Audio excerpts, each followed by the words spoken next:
Vamos para a nossa palavra dessa manhã?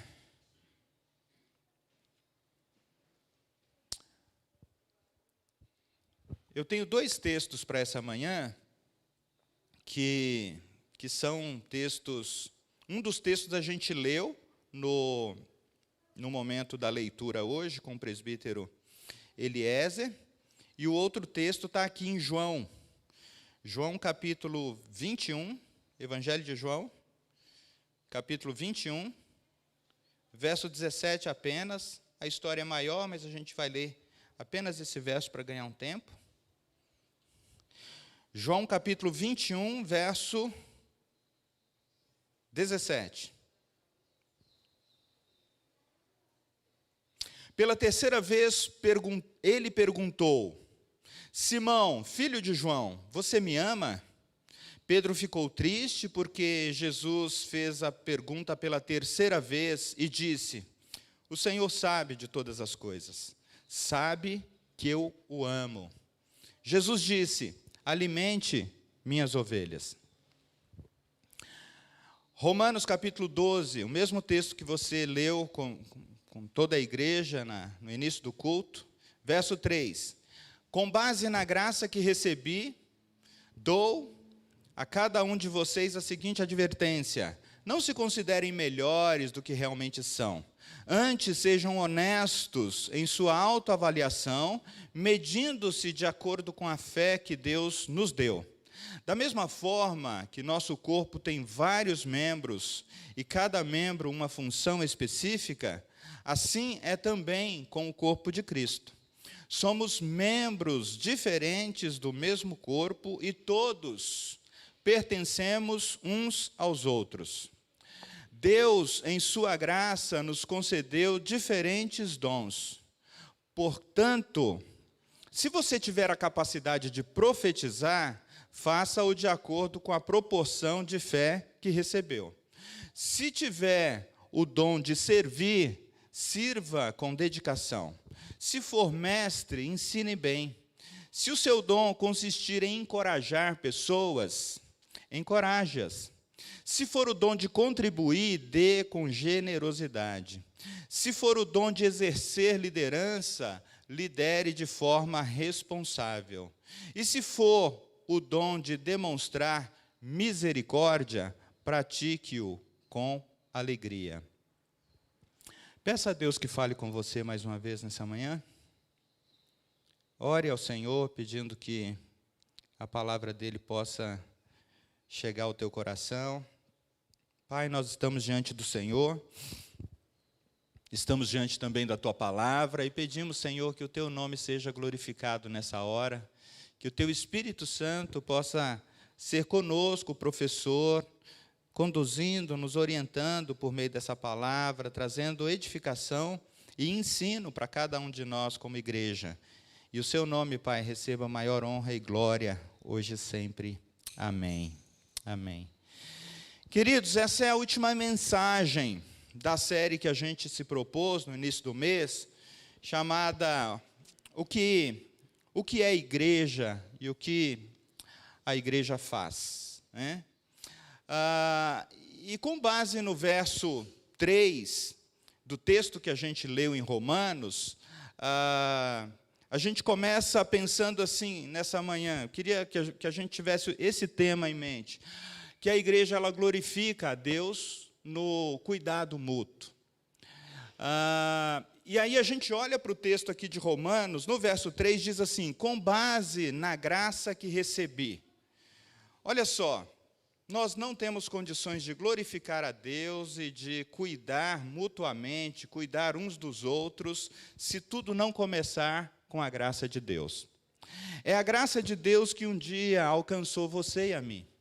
É a graça de Deus que um dia foi lá na nossa vida, na nossa família, não sei se você é de uma família de tradição cristã, mas foi a graça de Deus que se estendeu a nós. E aí nós respondemos a essa graça dizendo sim. Há outras compreensões teológicas, mas esse é o jeito que nós cremos. Esse é o jeito que nós cremos. Que a vida cristã começa com a graça de Deus.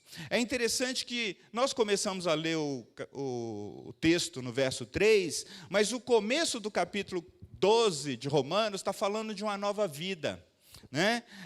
Interessante que aqui o contexto, né, nos dá conta de que Paulo diz assim: irmãos, eu oro pelas misericórdias de Deus, que o corpo de vocês sejam oferecidos integralmente a Deus como a expressão do culto, da devoção. Isso é graça. Nenhum de nós conseguimos oferecer o corpo, a mente, aquilo que nós temos, os nossos recursos, habilidades, a Deus e a comunidade, a igreja, se a graça de Deus não tiver começado em nós um trabalho, o trabalho da salvação, o trabalho da reconciliação. Então é assim, nós fomos chamados em Cristo pela graça, e a resposta que a gente deu ao sacrifício de Jesus na cruz é somente pela graça.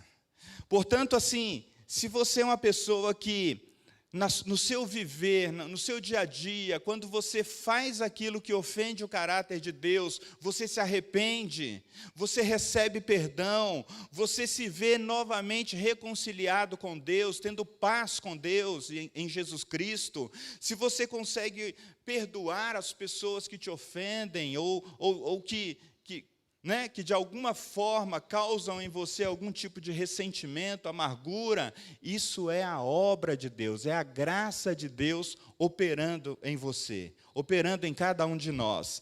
Ainda assim, queridos, olha, essa graça, ela se manifesta de maneira múltipla, de maneira diversa.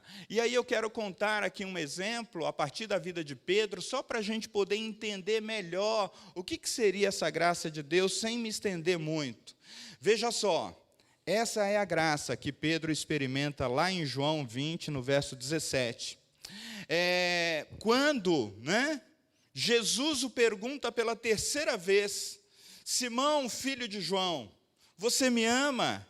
E Pedro responde, meio que constrangido ali, porque a pergunta já era pela terceira vez: o Senhor sabe de todas as coisas, o Senhor sabe que eu o amo.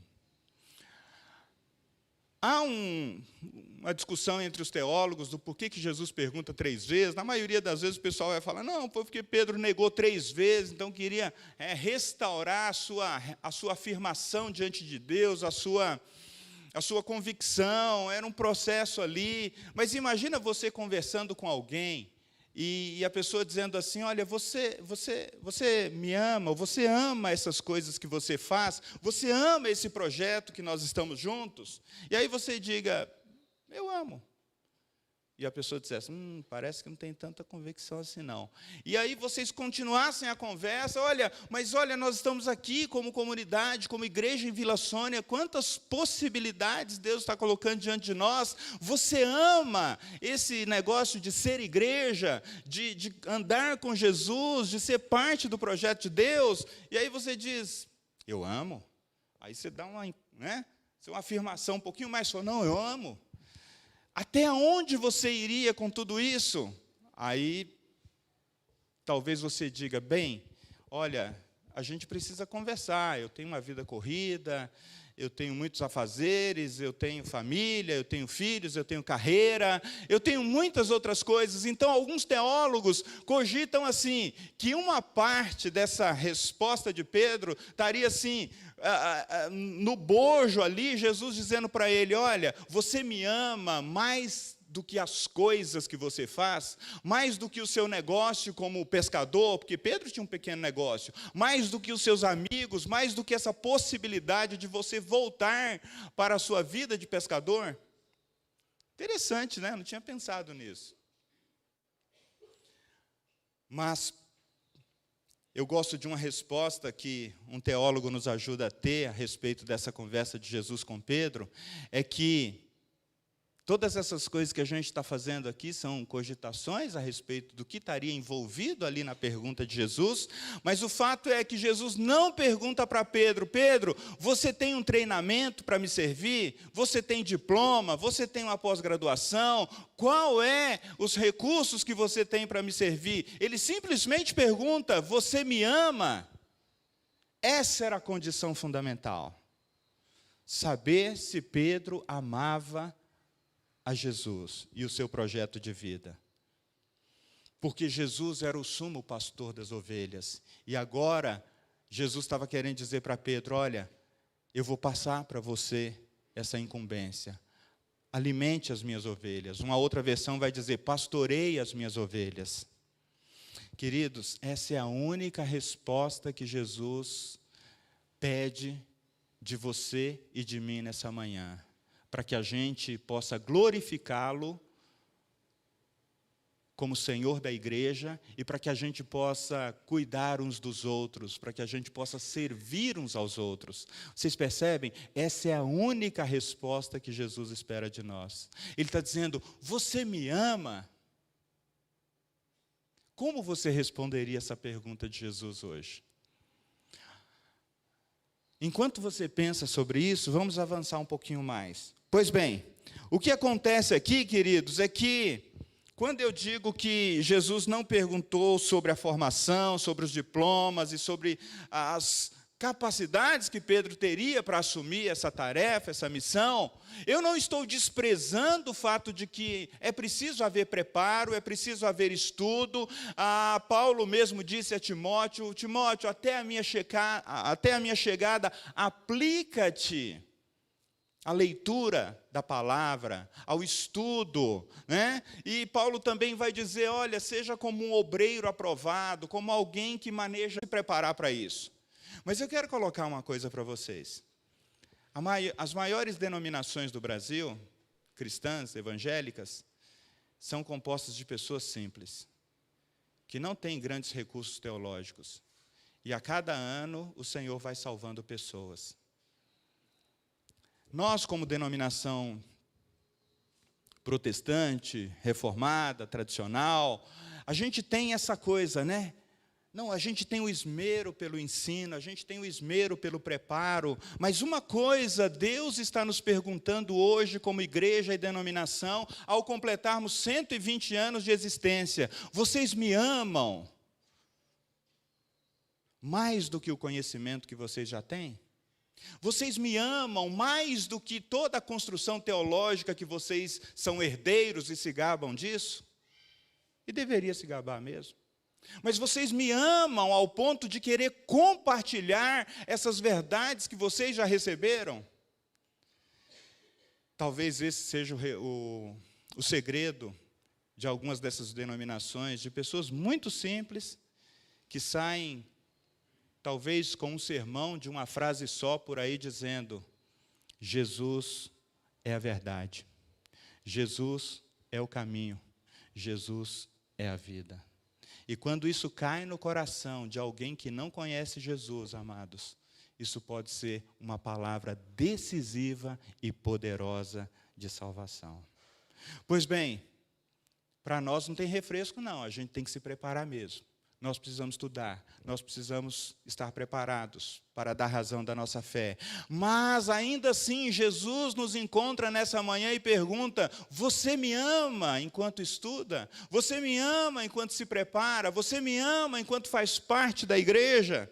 Amados, a nossa declaração de amor por Jesus e a sua obra, para que nós o glorifiquemos, isto é, o agradeceremos, é a única resposta que o Senhor espera de nós.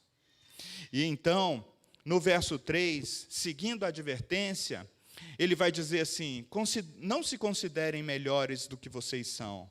Sejam realistas, façam uma avaliação honesta de vocês mesmos. E aqui, muitos de nós caímos em dois extremos. Ou a gente se avalia muito mal, ou a gente se avalia muito bem. Aqueles que se avaliam muito bem, dizem assim: eu sou herdeiro de uma tradição. Mas se você não está diante de Deus aprendendo a verdade do Senhor, a palavra de Deus que se renova a cada manhã, pode ser que você esteja com respostas do século passado para um ambiente que não existe mais. Querendo viver uma igreja que teve a sua época áurea, nos idos de 20, 30 e 40, até 40 mais ou menos. Percebam, amados. Agora, ainda assim, a gente é chamados, querido, nós somos chamados para não ficar entre os dois extremos, para a gente ter uma avaliação honesta de nós mesmos, diz o texto, segundo a fé que Deus lhes deu. Deus colocou no coração de cada um de nós uma fé. Deus depositou no coração de cada um de nós uma capacidade, da gente poder se relacionar com Ele e compartilhar os frutos desse relacionamento com os outros. Olha, isso é maravilhoso, isso é maravilhoso. Então você e eu não devemos nos medir pelas coisas que nós não temos, ou pelas coisas que a gente recebeu, mas pela fé que Ele colocou no nosso coração. Então, olha assim, deixe de lado as comparações a respeito de quem você é, a respeito da família que Deus colocou você para viver, e a respeito da família da fé que Deus colocou você para crescer e frutificar. Quantas vezes, e agora nesse ambiente em que tudo está na internet, a gente sai de um culto e depois vai para aquele culto da igreja que a gente gosta, do pregador que a gente gosta. E aí a gente fica assim, poxa vida, Deus, mas eu queria aquela igreja lá, eu queria aquele pregador lá, eu queria aqueles ministérios lá. O pastor Ricardo Agreste diz que na década de 80, quando uma família estava numa igreja e percebia uma necessidade, e ela chegava no carro depois da escola dominical, e a esposa comentava com o marido, olha, nesse domingo não teve novamente estudo bíblico, culto infantil para os nossos filhos. Diz que o marido pegava no volante do carro assim, olhava para o lado e falava, nós precisamos fazer alguma coisa. No próximo domingo, eles se candidatavam a dar aula para as crianças da igreja. Na década de 80. Nos anos 2000, para frente, a mesma cena acontece. Um casal participa de um culto, participa de uma escola bíblica, e um comenta com o outro, olha, de novo, nosso filho não teve ensino nessa igreja. O casal olha um para o outro e diz, nós precisamos fazer alguma coisa. No domingo que vem, a gente precisa começar a visitar outras igrejas. Algumas coisas mudaram de fato, queridos. Mas se nós não olharmos para o lugar que Deus nos colocou, para a igreja que Deus nos colocou, na proporção da fé que Ele nos deu, essa igreja nunca passará desse patamar. Se você e eu não olharmos os direitos e as responsabilidades que nós temos como família cristã, como igreja, igualmente, nós não passaremos de um pequeno povo muito infiel. Não passaremos. E então, eu quero chamar a sua atenção para a seguinte questão aqui.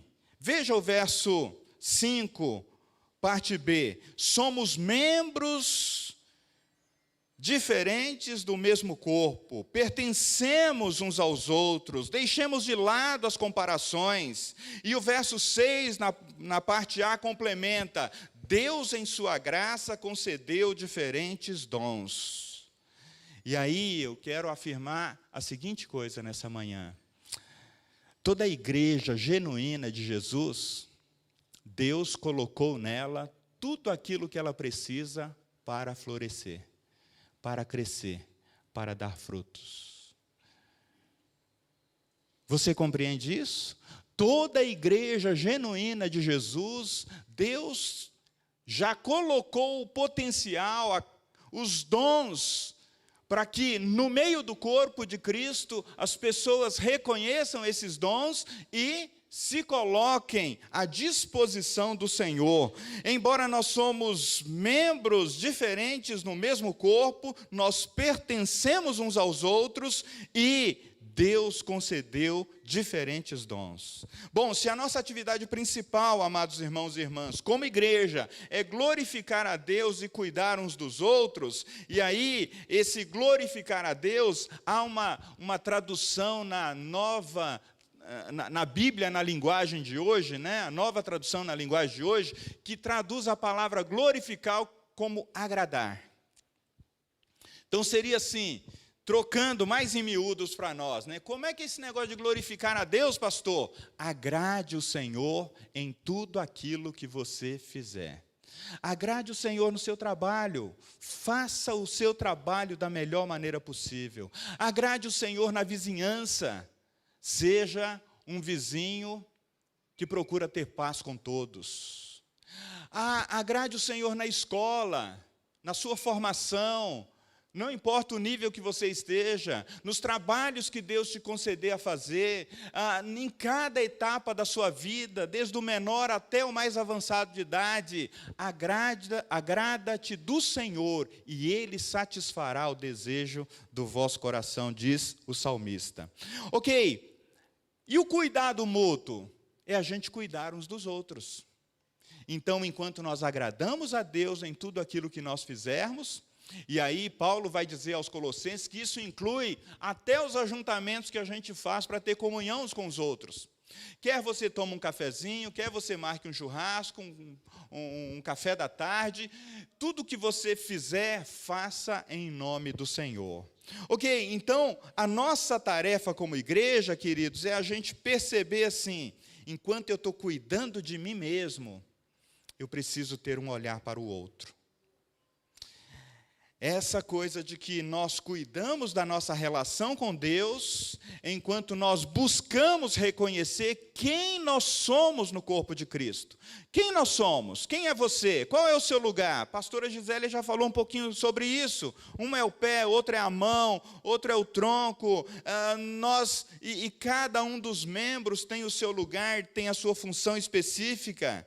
Mas, ao mesmo tempo, eu reconheço que há necessidades fora do corpo. Há necessidades na vizinhança.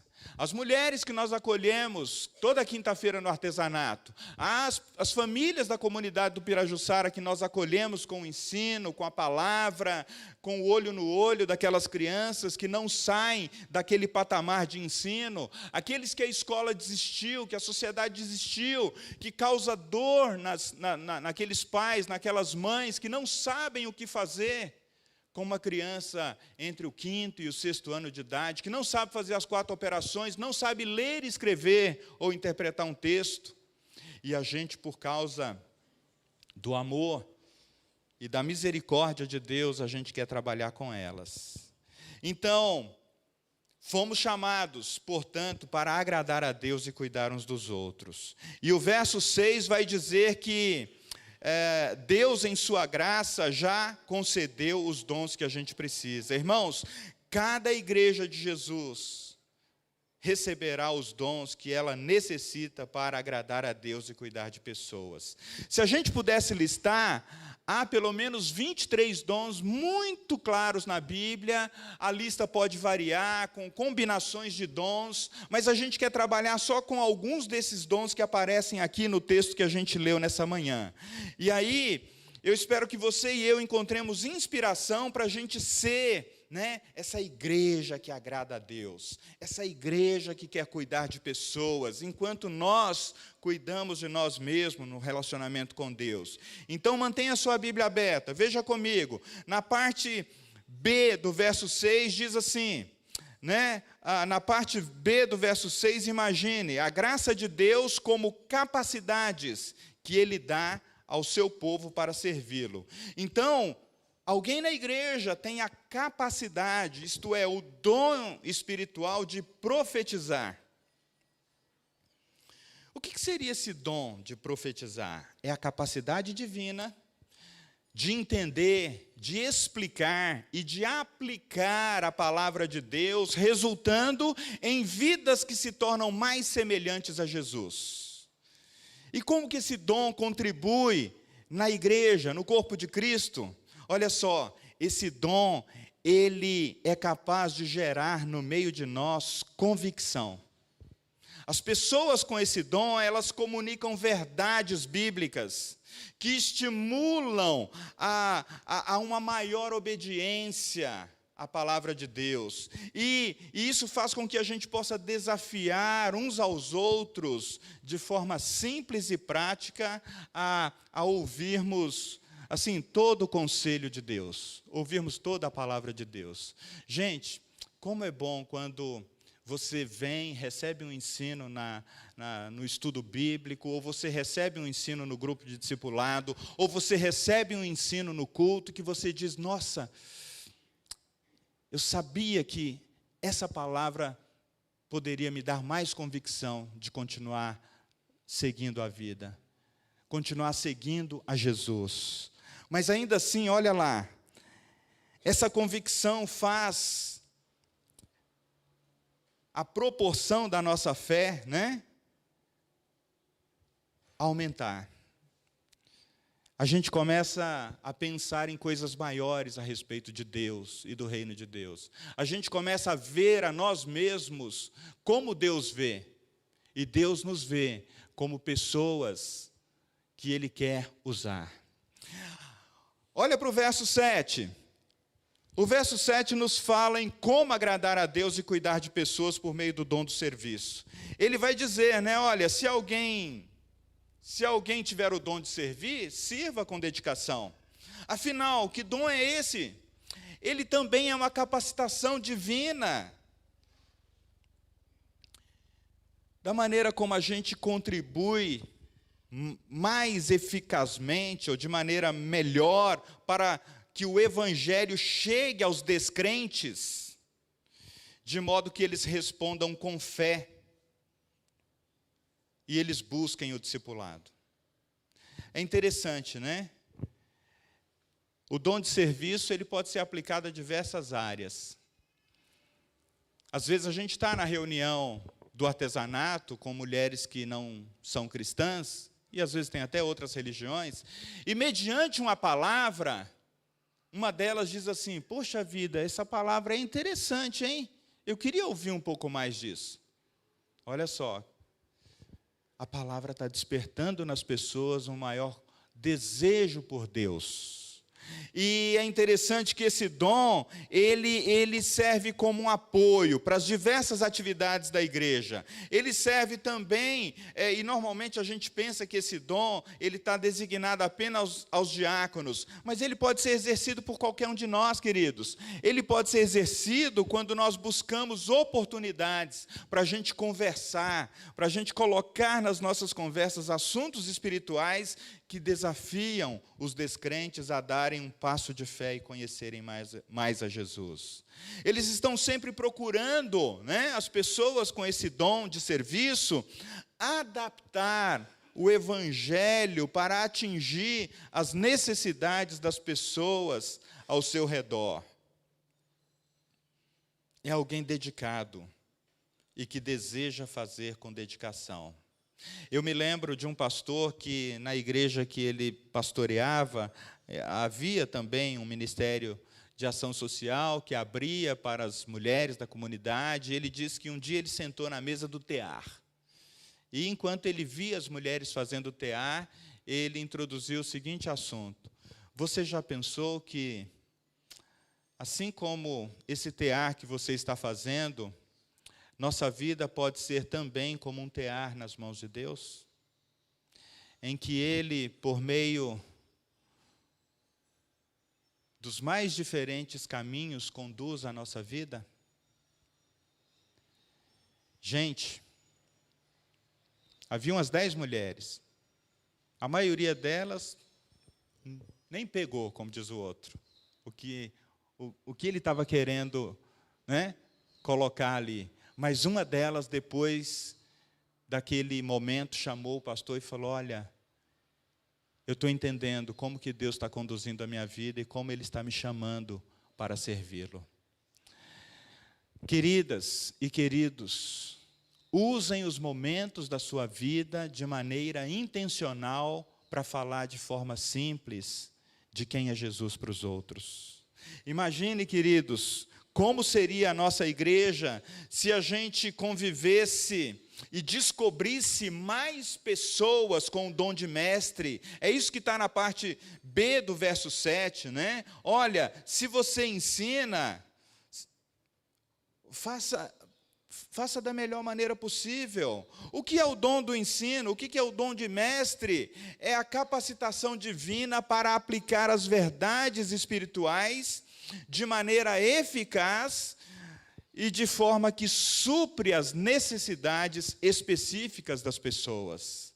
Então, olha só, no meio de nós, alguém com o dom de mestre é essa pessoa que ela quer receber as mensagens da Escritura e, portanto, elas vão mais fundo no estudo da palavra de Deus, no conhecimento de Deus, mas não para que elas sejam vistas como alguém que sabe mais, mas porque elas querem prover para os outros mensagens que transformam, mensagens que tocam o coração, mensagens que tocam a alma. E aí nós estamos encaminhando para o último verso aqui dessa sequência, irmãos, pensando que Deus está nos chamando para agradá-lo e chamando para a gente cuidar uns dos outros como igreja, enquanto nós estamos nesse processo de agradar a Deus. O verso 8 diz: se o seu dom consiste em encorajar pessoas, encoraje-as. E é interessante que o dom de encorajamento é a capacitação divina para expressar a verdade de Deus de várias formas de arte. Veja só, quando esse dom ele é evidente na igreja ou nos lugares que a pessoa está, ela contribui para que haja afirmação. Pessoas com esse dom desenvolvem e usam habilidades artísticas, como drama, literatura, a arte, a música, a dança e etc. Usam uma variedade e criatividade para cativar pessoas e fazem com que elas considerem a mensagem de Cristo. Eu acho que o dom do encorajamento aparece frequentemente quando as mulheres estão servindo no artesanato. Porque uma está ensinando a pintar, a outra está ensinando crochê, tricô, um tipo de pintura diferente, pintura na caixa, pintura no vaso, pintura ali, pintura aqui. E, se elas estiverem atentas, elas podem dizer para aquela pessoa que chegou ali, e ela está a ponto de desistir daquela tarefa, ela pode afirmar aquela pessoa dizendo assim: você é capaz, você pode, você tem possibilidade. E aquilo despertar nela um senso de que ela é amada por Deus e ela gostaria de conhecer mais esse Deus. Há algumas pessoas que têm extrema facilidade de fazer isso. Há outras pessoas que vão ter que ser um pouco mais intencionais para poder enxergar no outro essa possibilidade que Deus está dando, né? De você ser uma pessoa que encoraja. Sabe por quê, queridos? É muito mais comum a gente encontrar pessoas na vida que são desencorajadoras. Você diz: vou fazer tal curso. Não faça não, não vai dar certo. Vou fazer uma mudança para tal lugar. Não, não mude não, sua vida vai piorar. Você já viu isso? Há muito mais possibilidades de você encontrar pessoas querendo dizer que os seus sonhos não são possíveis, que o potencial que Deus colocou você, na verdade, não existe, e que você é aquilo que você acredita que é e pronto. Mas, quando há alguém com a capacidade de encorajar, ela é capaz de ver a obra de Cristo nela, e ela é capaz de olhar para o outro e dizer: o que Deus está fazendo em mim, Ele pode fazer mais e melhor na vida do outro. Não apenas em termos de salvação, mas também em termos de uma dignidade completa, né? De uma afirmação completa. Ah, queridos, se o seu dom for o dom de contribuir, o texto diz: dê com generosidade. Mas aqui não é apenas dar com generosidade. Saiba que você possui uma capacidade divina para agir à luz das promessas de Deus com confiança e fé, não duvidando da capacidade que Deus tem de cumprir as suas próprias promessas. É interessante, queridos, às vezes Deus faz promessas e não encontra povo para crer nessas promessas. E então, certa vez eu cheguei numa igreja em que o teto era um forrinho de madeira, assim, bem bonito e tal, mas ele tinha sido feito quando a igreja foi construída. Aquele forrinho bonitinho e tal, mas cupim para todo lado. E ele estava prestes a cair. E aí a gente chamou alguém para avaliar, e ele falou: olha, vocês precisam sair daí, não fazer reunião nesse lugar, que esse teto vai cair. No período de chuva começou a pingar e tal. E aquela igreja estava passando por um momento de transição bem difícil, e a arrecadação era muito pouquinha. E aí eu disse para o conselho: irmãos, nós precisamos tirar esse forro e colocar outro, para nossa segurança e pelo fato de que Deus também quer que a sua igreja seja bem cuidada. Alguns disseram: não temos dinheiro, não podemos fazer, não vamos fazer. E eu disse: Deus tem o dinheiro, Deus tem a pessoa, nós precisamos fazer, nós vamos fazer. Se a maioria concordar, nós vamos fazer.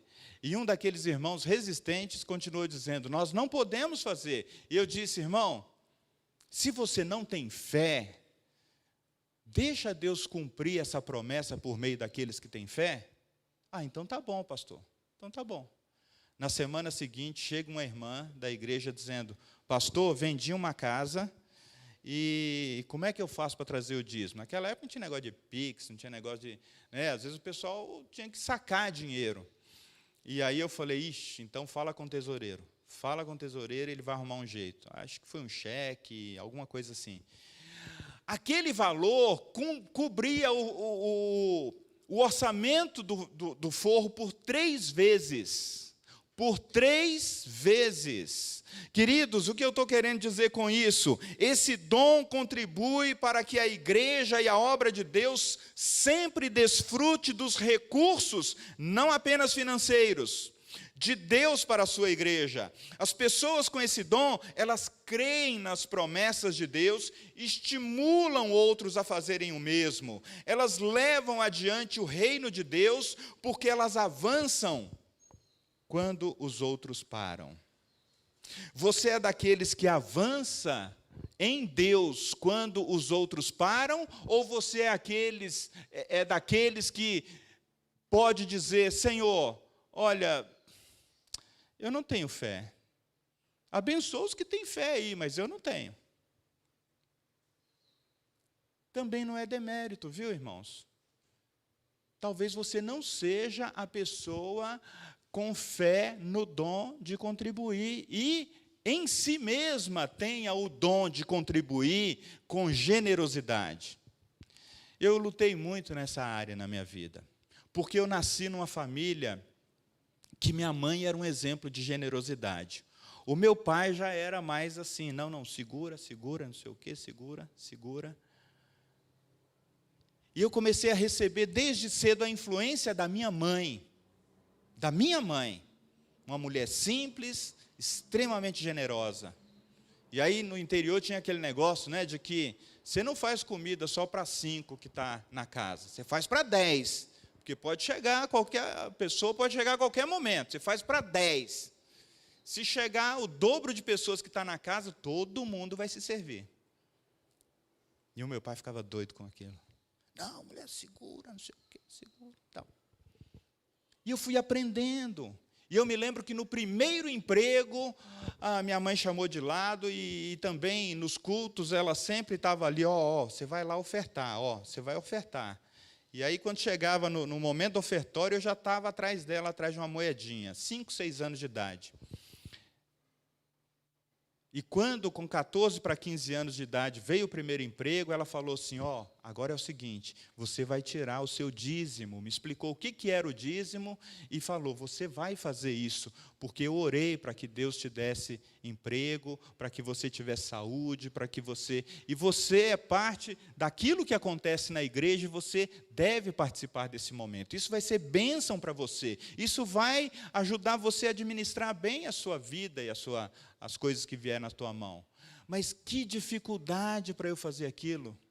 Gente, que dificuldade. Olha, quando eu pegava a moedinha e levava lá, era tranquilo, mas quando veio o salário, eu pensei, o quê? Eu não tinha fé. Eu não tinha fé para aquilo. E foi um processo, assim, na minha vida, sabe? Foi um processo. E eu vejo que muitos jovens não têm fé para serem dizimistas. E eu não os condeno, porque eis aqui um dos que precisou receber essa graça, de poder dizer assim, Deus me deu tudo o que eu preciso.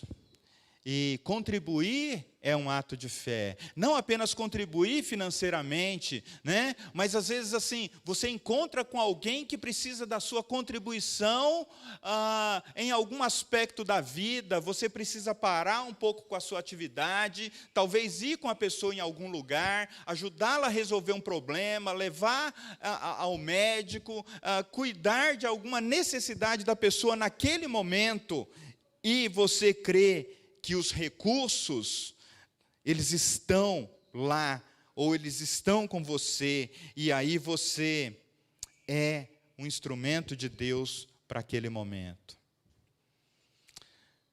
Queridos, de lá para cá muita coisa mudou na minha vida. Deus me deu a graça de, em todas as igrejas que eu passei, acolher missionários e apresentar para o conselho da igreja. E às vezes a gente fazia compromissos quando a igreja não tinha caixa para aquilo. E eles começarem a perceber como que Deus mudava a vida financeira da igreja. Essa igreja, desde antes da pandemia, ela nunca perdeu o seu poder de investir em missões, de cumprir com todas as suas obrigações, com o mesmo número de pessoas e até mesmo com pessoas indo embora. E o tesoureiro, o presbítero Carlos, sempre tem dito, pastor, há um grupo de pessoas que são fiéis a esse dom da contribuição. Mas o que Deus está nos chamando aqui, amados, é para ir além, é para você crer que para a obra de Deus sempre haverá recursos de Deus. E aí você me diz, onde esses recursos estão? Na hora certa, Deus mostra, Deus traz. É assim que acontece. E o texto ainda diz, se você exerce liderança, lidere de forma responsável. Pessoas na igreja com dom de liderança é aquelas que têm a capacitação para trazer a verdade ao corpo, pelo discernimento, ou ensino, ou entendimento bíblico. Olha só, gente. Liderança, líderes na igreja, eles têm o dom que contribuem para a direção. Esse mito de que o pastor vai vir e vai colocar tudo no lugar, é ele que é o senhor de tudo, é ele que tem as melhores ideias, isso pode ser ainda resquício de uma igreja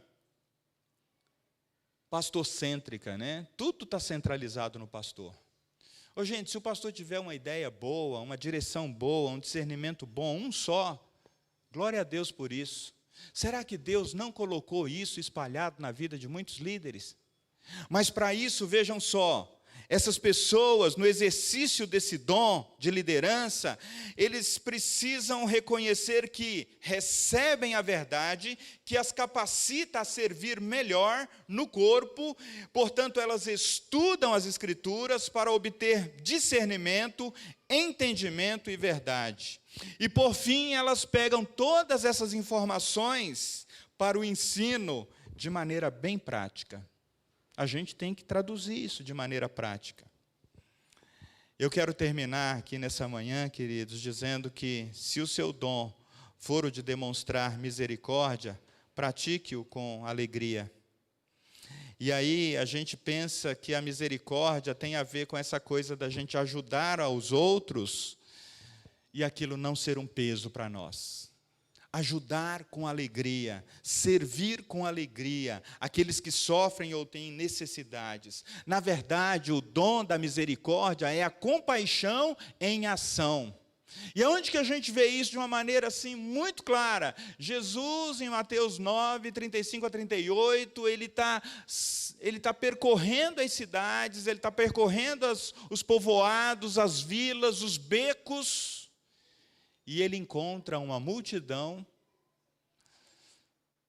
cansada, exausta, e ele diz, como ovelhas que não têm pastor.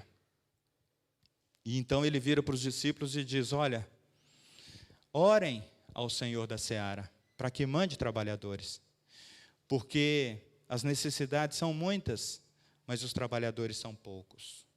Esse dom, queridos, contribui para que haja na igreja um forte senso de que nós podemos aliviar a dor e o sofrimento das pessoas, das mais diversas formas. Não apenas dando alimento, não apenas dando água e pão, que também são absolutamente necessários, mas há outras dores que estão aí para serem aliviadas. O dom da misericórdia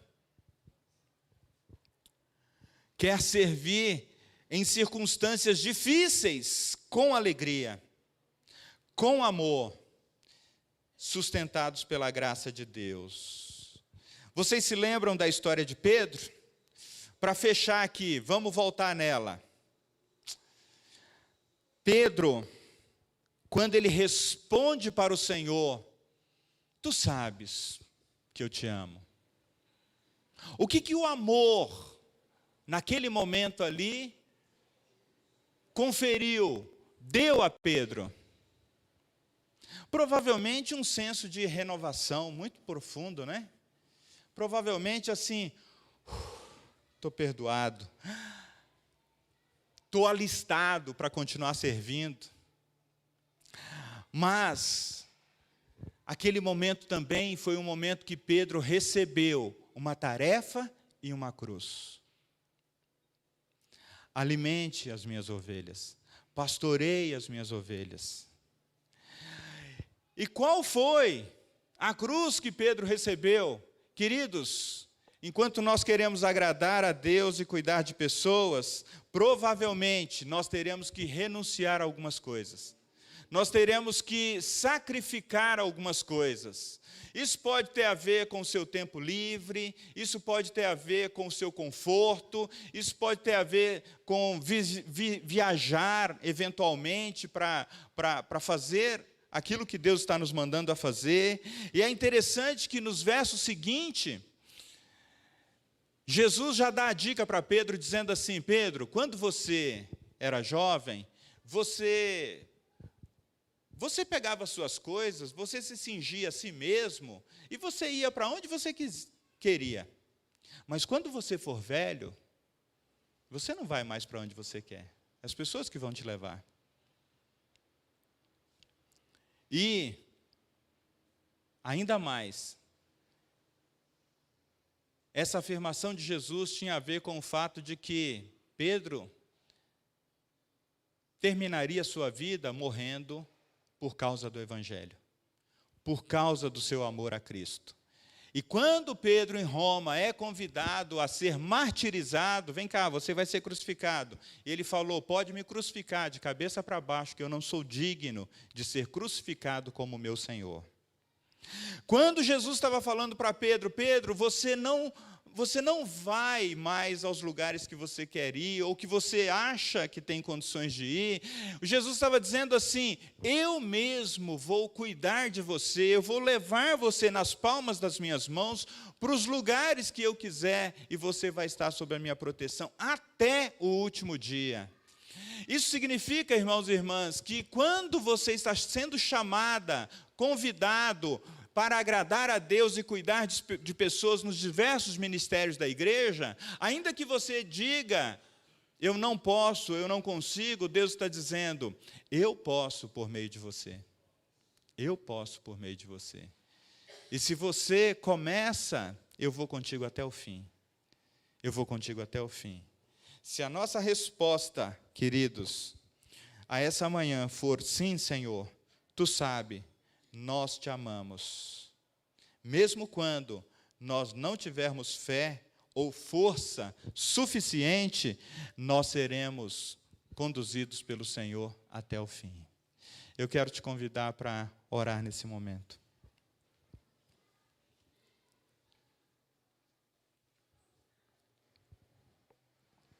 Peça a Deus que te ajude a perceber a sua importância aqui no corpo de Cristo. Peça a Deus para que você perceba que Ele mesmo te chamou e te colocou aqui. Peça a Deus para que você vá além e descubra os dons que Deus colocou sobre você, para você servir a Ele com alegria. Pai, nós estamos diante do Senhor e nós cremos que cada um de nós recebeu um dom, que a gente pode exercitá-lo com alegria, e que isso traz contribuição, isso traz pastoreio, isso traz edificação no corpo de Cristo, isso glorifica o teu nome, Senhor. E eu quero pedir, Pai, que se muitos dos que aqui estão nesse momento ainda oram com aquele sentimento de que eu não sou essa pessoa, eu não sou esse filho, eu não sou essa filha. Pai, que o Senhor possa afirmar o teu amor sobre cada um de nós nessa manhã, dizendo, olha, você é meu filho, eu mesmo te comprei. Você é minha filha, eu pensei em você, eu te imaginei, eu projetei, eu desejei você antes de você nascer, ainda quando você estava lá no ventre da sua mãe, ainda sem uma forma, você já era minha, você já era meu. Receba, irmão e irmã, essa afirmação da sua identidade em Jesus, e eu tenho certeza que Ele vai também te mostrar os melhores lugares para servir no corpo de Cristo, ou os lugares que Ele tem para você servir no corpo de Cristo. Que assim seja para a glória do Senhor. Amém.